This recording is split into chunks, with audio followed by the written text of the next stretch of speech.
Hello, welcome to Bodhicaryavatara, chapter 7, verse 28. I will call the text up for you. Here we go.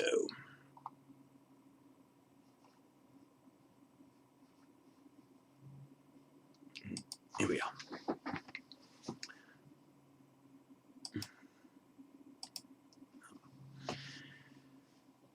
Punyena kaya sukhitah pandityena manah sukhi tishtan prartan sansare kripalu kena khidyate.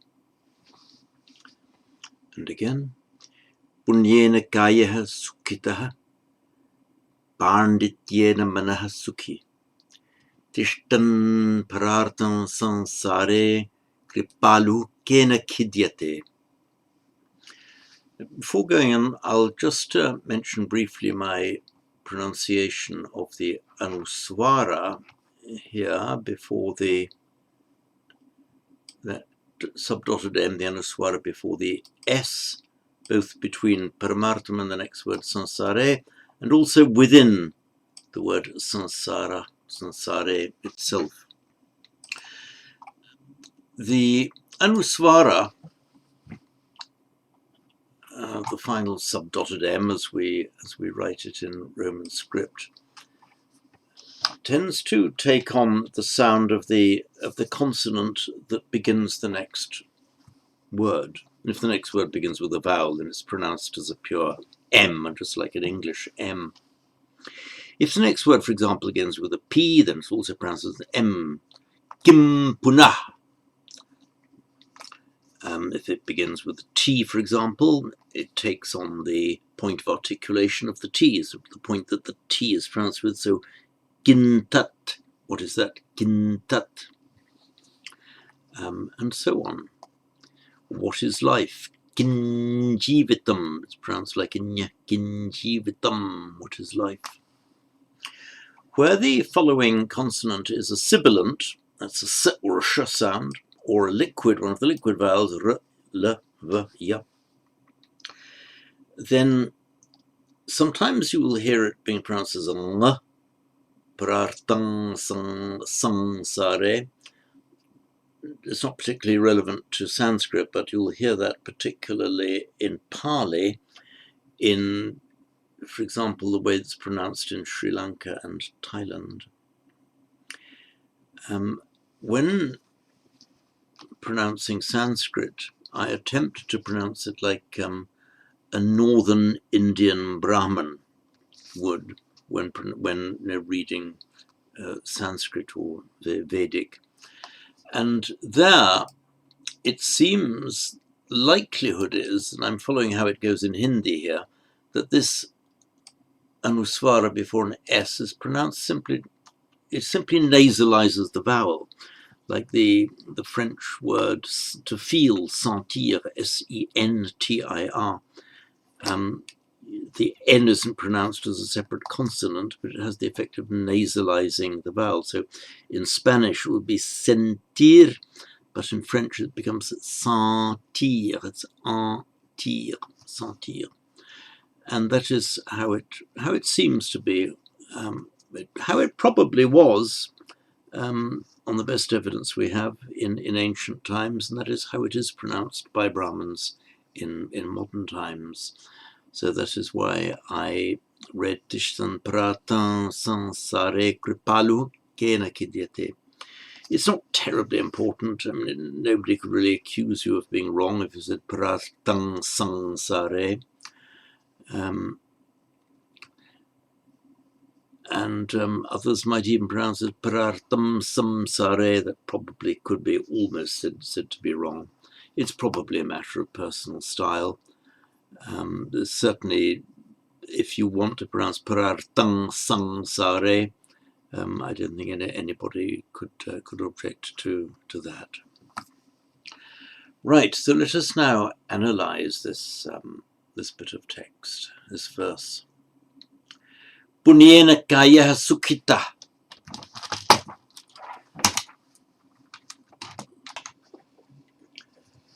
So let me call up the iPad screen for you.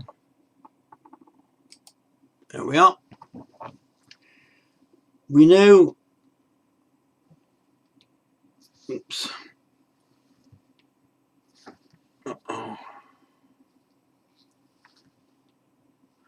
Sorry, I have to pause for a moment. My iPad pencil isn't functioning.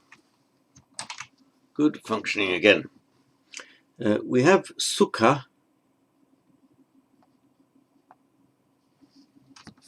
which is both a noun, it's a neuter noun, happiness, and it's also an adjective, happy, and as an adjective it declines normally, sukha, sukha, sukham.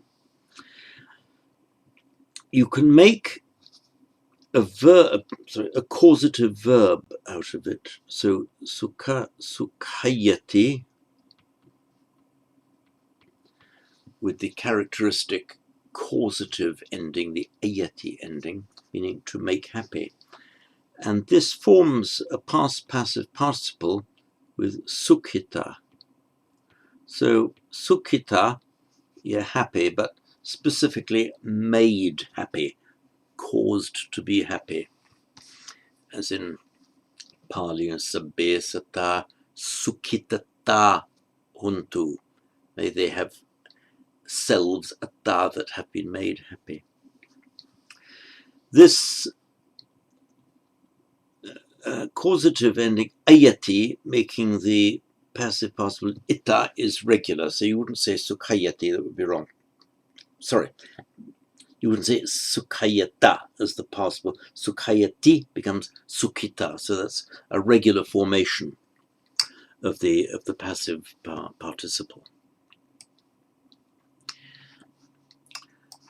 Now, punyena, the kaya means the body.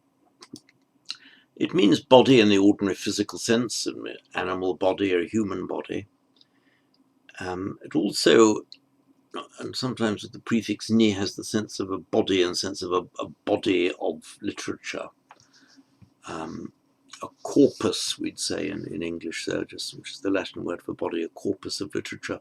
In that sense, it has the prefix ni in Sanskrit and Pali, so it Nikaya, the Majjhima Nikaya, the Digha Nikaya, the Majjhima, the middle corpus, the corpus or book of middle-length sayings, the Digha Nikaya, the long corpus, the corpus of the long sermons. So kaya sukhita, the body is made happy. Punyena. Punyena, this punya, neuter noun, often translated as merit, a bit of a crude translation. And indeed in popular Buddhism, particularly in the Theravada countries, when one talks about making merit, giving dana or performing what we might call charitable acts for the purpose of increasing your karmic bank balance in your favor, punyena. It has, the etymology of the word is not definitively known, but it is possible. Let me call up the iPad here. It seems possible, and I would say likely, that it comes from the root pu, meaning to purify. In fact, sorry,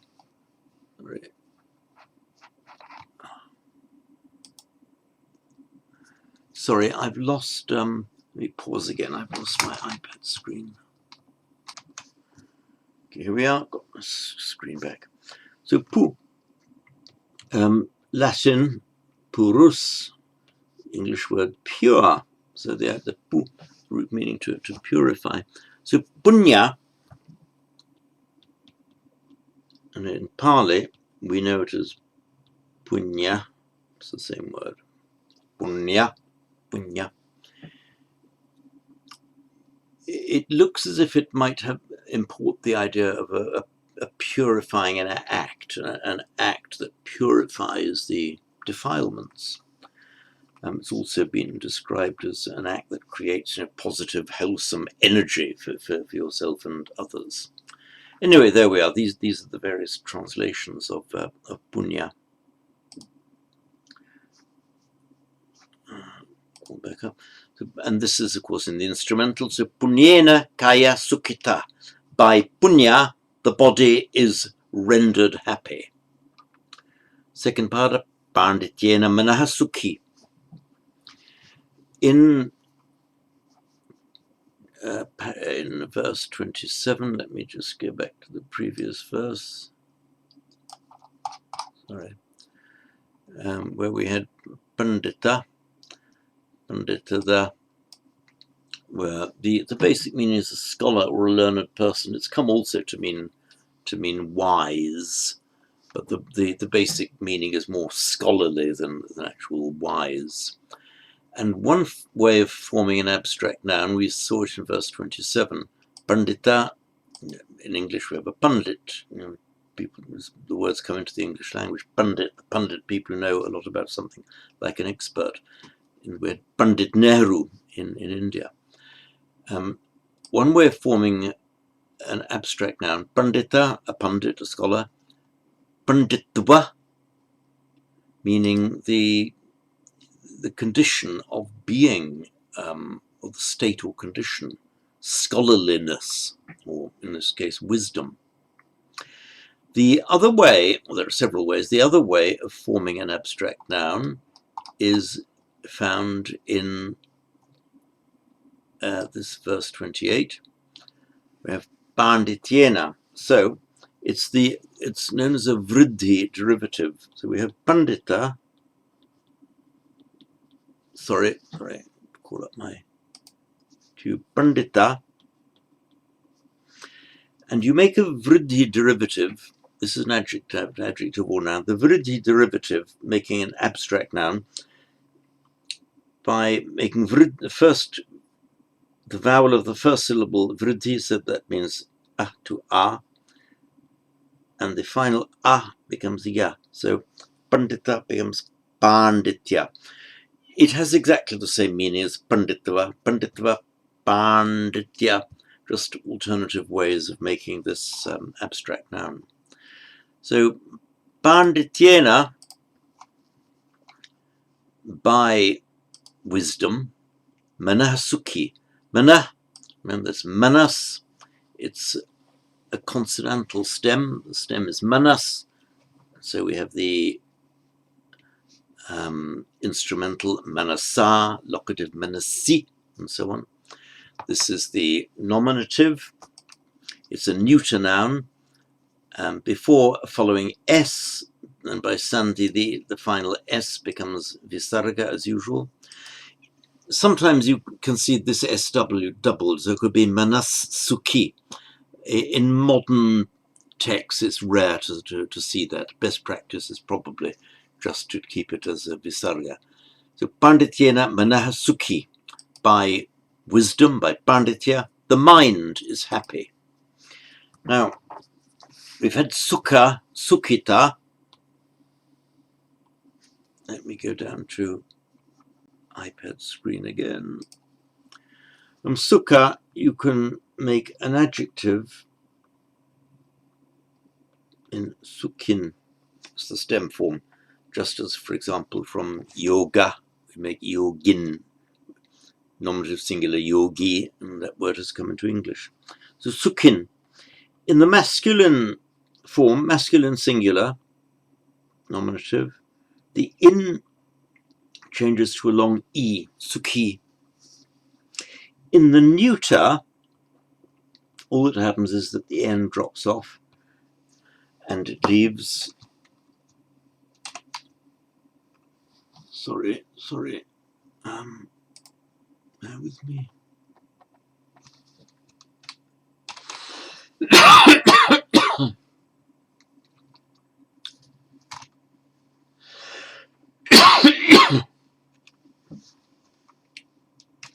Yeah, do apologize, I got my controls mixed up there. In the neuter, the sukhin, masculine sukhi, and the neuter sukhi with a short e at the end of it. Manas is a neuter noun, and that is why it says that the manas is sukhi. You see, pandityena manaha sukhi, the neuter form. So by wisdom, the mind is happy. Tishtan prartan sansare kripalu kena kidyate. Tishtan, that is the present participle from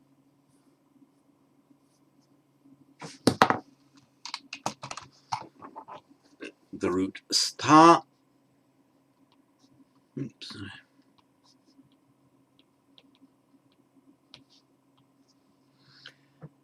Now, sta is a slightly irregular verb, as we will know. It means stand because it reduplicates the syllable. It doesn't look like reduplication, but it is just sta reduplicates as ti. And so in the present tense, it makes tishtati. And the dental sta becomes retroflex shta because of the preceding I in the same word. Now, to make the present participle, we have tishtati, he, she, it stands. Plural, tishtanti, they stand. And the present participle stem is therefore tishtant. Just knock the E off, and that is the tishtant. Masculine, nominative singular becomes tishtan. Tishtan, standing. And that's what we have here. Tishtan, standing, literally standing, but the sta also means to stay or to remain. In fact, our English word stay comes from that same root, stand, stay. Also, stamina, station, stable. A lot of these words that ultimately come from this root sta. So here, remaining, staying, sansare, remaining in samsara, parartam, for the benefit of others. Para, other, artha, goal, objective, benefit. So this is a compound, other benefit, meaning for the benefit of others. If we had the word para arto, with sandhi pararto, would just mean as a noun, the benefit of others. It's put into the accusative here to make an adverb. So remaining why for an adverb of course here, for the benefit of others. You could also, in this context, use the dative. Tishtan parartaya would be equally correct, and that would correspond to the way we say it in English, for the benefit of others. So tishtan parartam, tishtan parartaya have the same meaning. Tishtan parartam sansare, remaining in samsara for the benefit of others. Kripalu kena kidyate. Kripalu, I've done a note here, there are several words, not many, a few, that make an adjective by adding lu. So kripa, compassion, kripalu, compassionate. Daya, sympathy, dayalu, sympathetic, also the meaning compassionate. So, kripalu, the compassionate one, kena kidyate, by what could he be wearied or oppressed? The root kid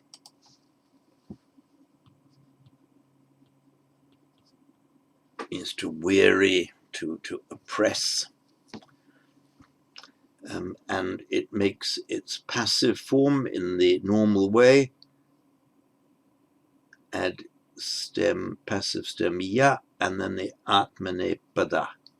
Kidyate, kidyate, he is oppressed.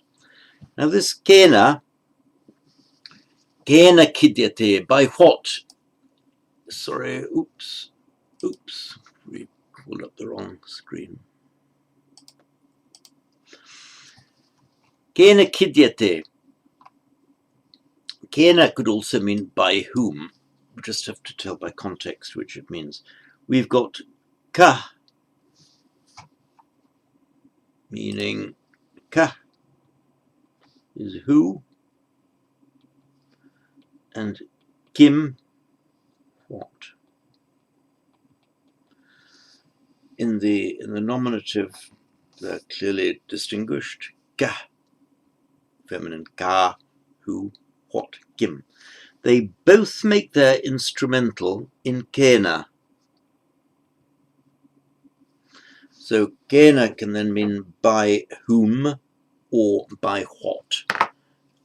You just need to determine by context. I mean, obviously there can be cases where an ambiguity arises. So here, kena, by what? Kena kidyate, by what could he be wearied or oppressed? And rather, as we can do in English, I think most languages, it's a rhetorical question. It's not asking the question, please tell me what could oppress him.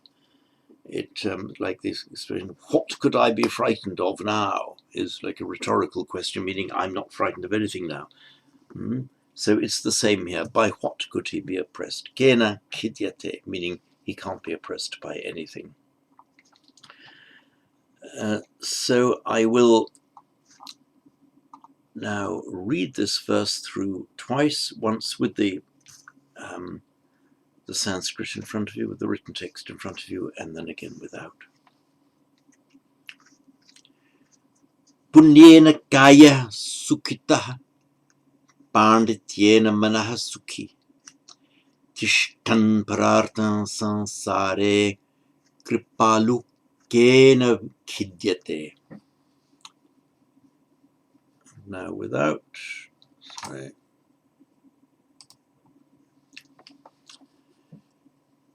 Punyena kaya sukhitah pandityena manah sukhi tishtan parartan sansare kripalu kena khidyate. And that's it on verse 28.